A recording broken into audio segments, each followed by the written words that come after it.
This is a 2002 SC430 all stock. Just purchased is the Viper model 5704. You can see what the remotes look like. You can take the remote. It has multi-functions on the side. You've got 4 functions on the function button, and then you have an auxiliary button on the top and the remote start in the center, so you can see it's locked right now. So from the lock command you can go ahead, hit the middle button. These work up to a mile. Went ahead and started the car.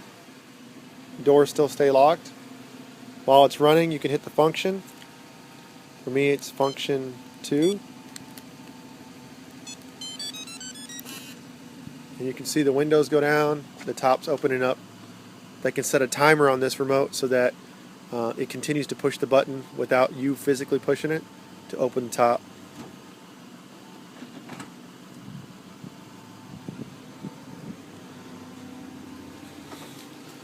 We got another Lazy Man's feature in here.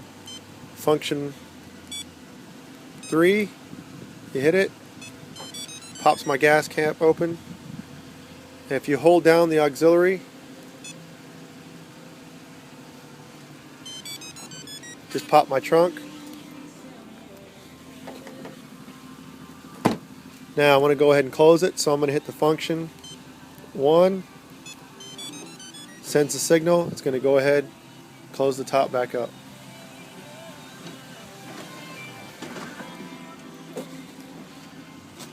And that's the functions of the Viper 5704.